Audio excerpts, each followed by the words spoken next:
Which of the following statements is not true? There's only one. A. Taiwan is reinstating a lizard bounty where you can get paid for hunting green iguanas.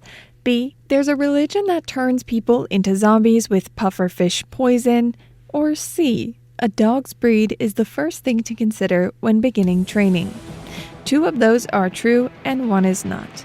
It may not be the one you're thinking. Keep listening to Formosa Fauna to find out the answer.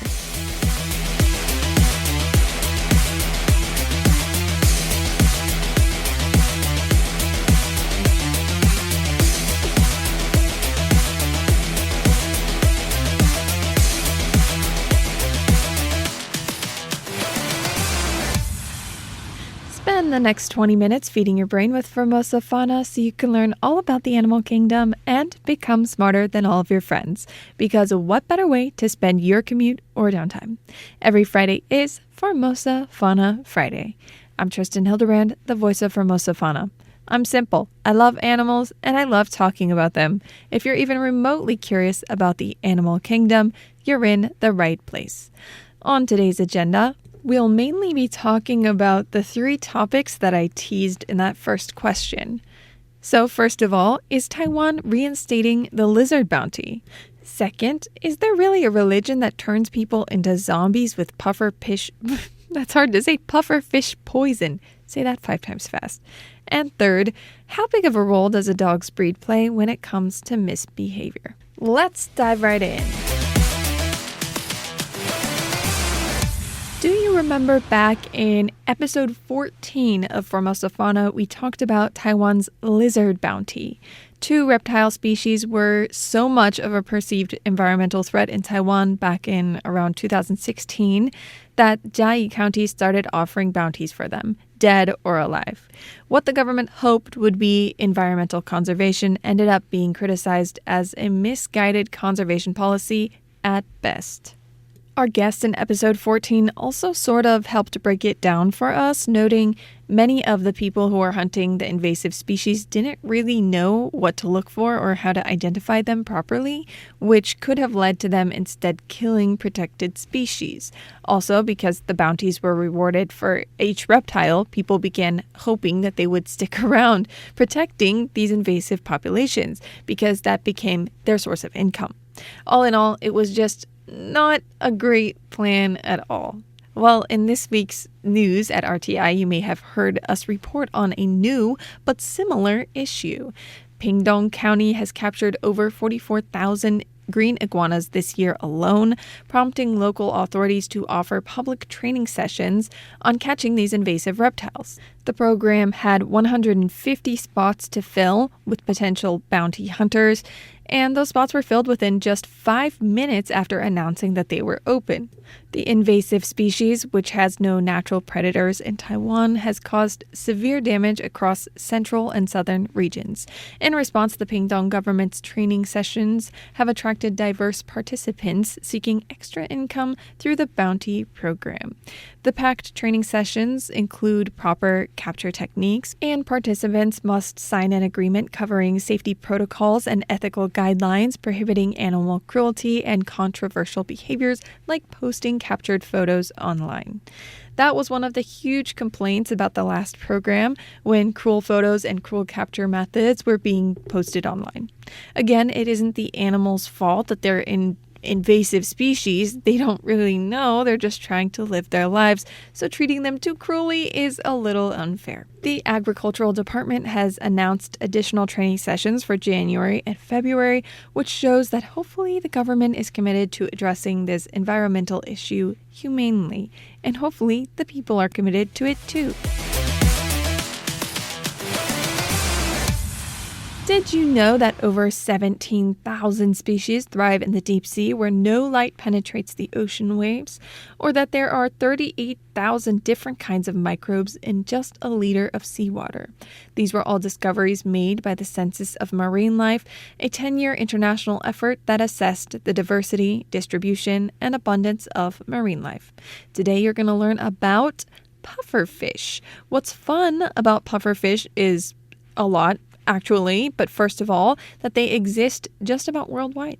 If you look at a world map of their distribution, it's like a very thick line running across the center of the map, centered around the equator. So the latitudes run from about that of northern Europe all the way down to the southernmost tip of the Australian continent. So do you have pufferfish where you live? Around Taiwan, they aren't too rare. They're relatively easy to spot. I have seen one in Geylang before. Pufferfish are famous for two things: their ability to inflate and the fact that eating one can easily kill you. The most famous fictional pufferfish character in popular media has to be Mrs. Puff, the boating school teacher who tries time and time again to teach SpongeBob how to drive a boat in Bikini Bottom. One notable thing about Mrs. Puff, if you've ever seen SpongeBob, you'll know exactly what I'm talking about, is how she puffs up once SpongeBob wrecks the vehicle, like her own airbag almost. Is there any truth to this? Actually, yes. Pufferfish will puff up as a defense mechanism if they are threatened. The story used to go that when pufferfish get scared, they swim up to the surface of the sea and suck in air, then they bob around like a beach ball, where underwater predators can't reach them. However, an alarmed pufferfish stays where it is and swallows the seawater, filling up a pouch in its stomach that has folded sides, expanding, sort of like an accordion, until its body is up to 3 times the original size.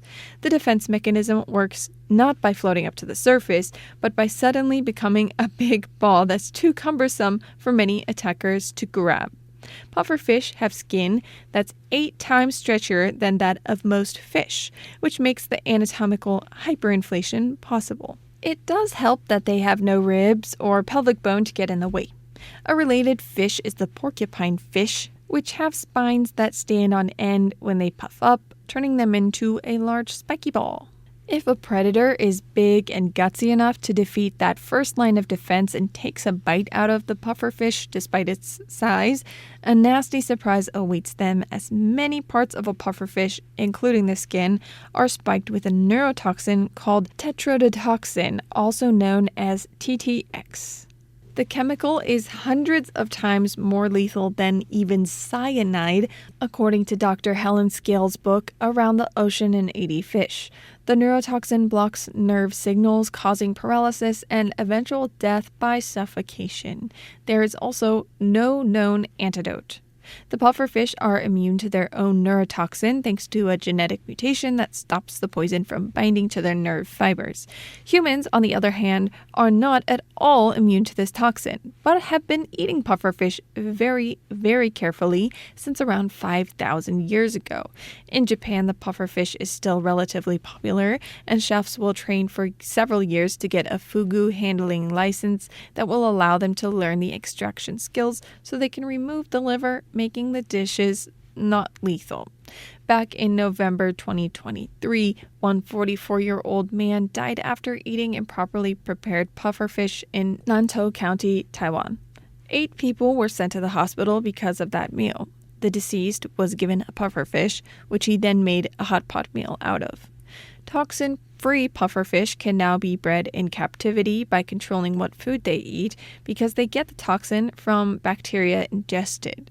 However, the wild variety is still highly sought after. These pufferfish unknowingly found themselves also involved in a religious ceremony, as in the Caribbean, priests of the African diasporic Vodou religion, also known as voodoo to many English speakers, make potions out of the pufferfish poison. They use it to convince people that they have died and come back as the living dead, or zombies. Their intrigue doesn't stop there, though. In fact, some pufferfish are artists. Not only do many of them have intricate patterns and iridescent colors, some species also make their own art. In the water surrounding the Amami archipelago in Japan, 2-meter circles, which are about 6.5 feet across, started showing up on the sandy seabed like underwater crop circles. It puzzled many people for a long time until in 2011, scuba divers saw a white spotted pufferfish drawing in the sand. Some male pufferfish swim over the sand, fanning it with their fins and making that circle, which they then decorate with seashells and pieces of coral with the objective of attracting a female who will come along and lay her eggs in the fancy nest. The male will then watch over the eggs until they hatch. Some of these artists take at least a week to make their works of art.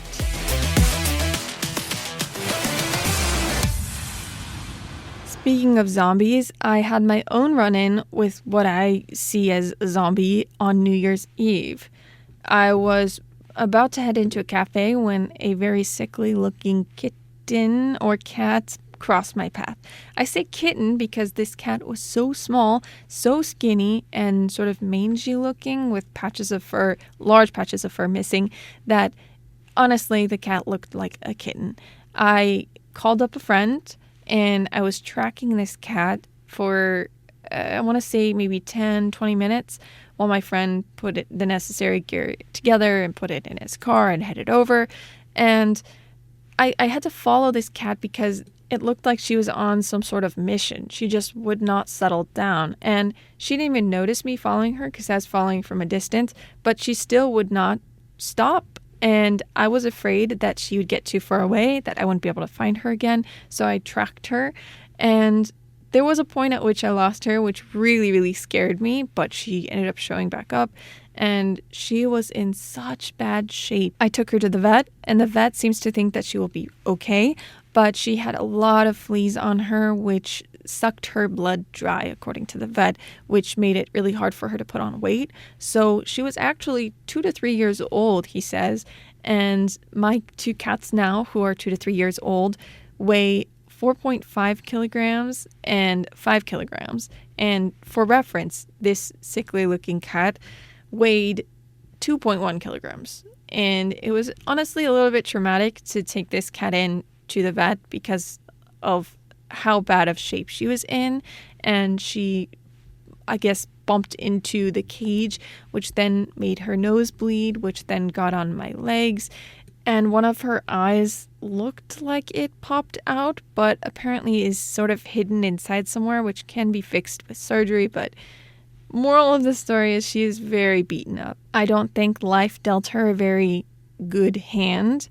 So I am just trying to intervene and do what I can. And I don't think I will let her go back on the streets once she's nursed back to health. I'm going to try to find her a home, a loving, warm, safe home where she doesn't have to worry about that again. I remember hearing a statistic that the average lifespan of cats that live out on the streets is only about 2 years. So honestly, she's doing well, but by what standard? Hey, if you see something out on the streets, say something. I think all over the world, there are so many people that are very willing to put in their time, their effort, and their money to save and help and rescue these innocent lives. I'll keep you updated on her condition. For now, to me, she's kind of zombie cat, but I think it'll take a couple weeks, and I think she can pull through. Let me ask you, what is your impression of pit bulls? What's one word that comes to mind when you think of pit bulls?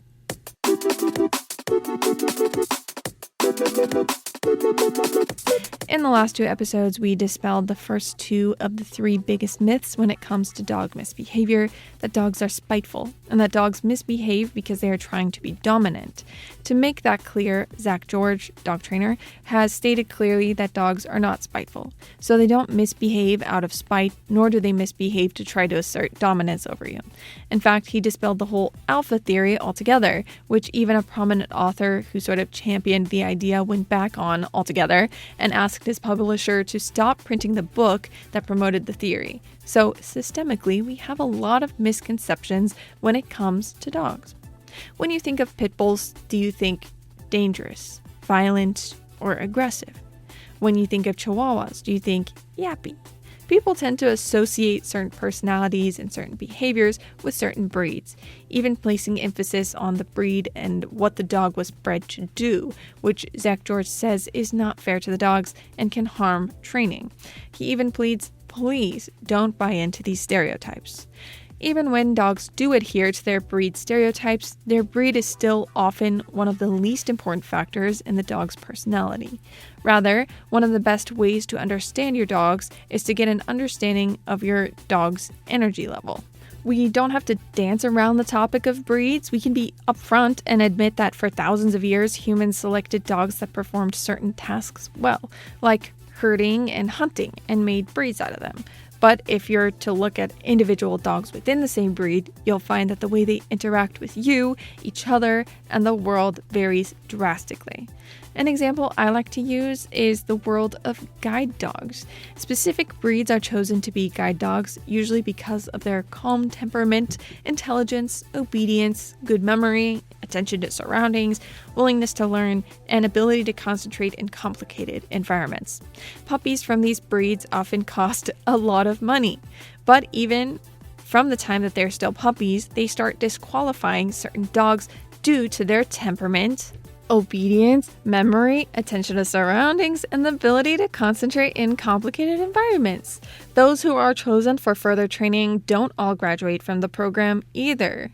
It's not to say that some dogs are just better than others, it's to say that they select these pups specifically for their personalities, essentially.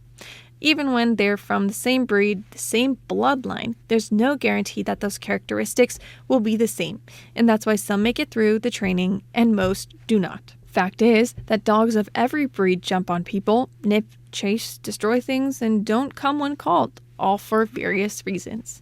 Making a judgment call based on a dog's breed is like trying to predict people's personalities based on what countries they're from.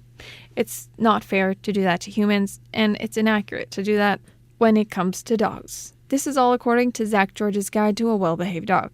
This segment of the show will teach listeners just like you how to train dogs. Starting with the basics, you can tune in each episode, and you'll eventually be able to do just about anything as far as training goes.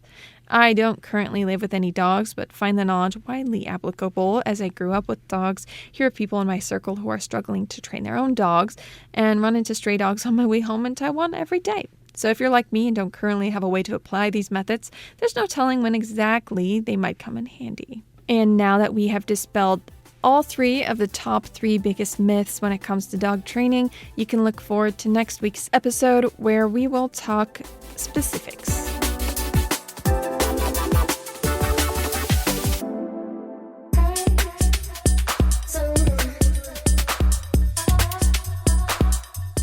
A measly 10 grams of pufferfish could have enough neurotoxin to kill you. TTX is hundreds of times more lethal than cyanide. So what should you do to protect yourself from being taken out by a pufferfish neurotoxin? Research would suggest not to eat them. A black-faced spoonbill, a rare and endangered bird species known for its distinctive spoon-shaped bill, has been sighted returning to the Taijiang River in Tainan for the 9th consecutive winter. This particular bird, identified by its leg band marked T69 and the striking yellow markings on its face, has become a symbol of perseverance and successful conservation efforts in Taiwan. First discovered in Tainan in 2015, T69 was rescued after suffering from poisoning and has since made a remarkable recovery. Over the years, it has matured from a vulnerable juvenile into a thriving adult that contributes to its species survival by raising chicks. Its consistent return to Tainan is a testament to the strong bond migratory birds can form with their wintering grounds. The black-faced spoonbill is critically endangered with an estimated global population of around 7,000 individuals. Taiwan is a crucial habitat for these birds, hosting over half of the world's population during the winter months. If you have something to say or something you'd like shared on Formosa Fauna, you can send me a letter or an email. If you're sending a physical letter, you can look for Radio Taiwan International's address. That's at number 55 Bei'an Road in Taipei, Taiwan, by searching it online. If you're sending in an email, that can be sent to tristan at rti.org.tw. That is TRISTAN at rti.org.tw. Making it to the end of an episode makes you a Formosa Fauna friend. See you next time, friend, for Formosa Fauna Fridays here on Radio Taiwan International.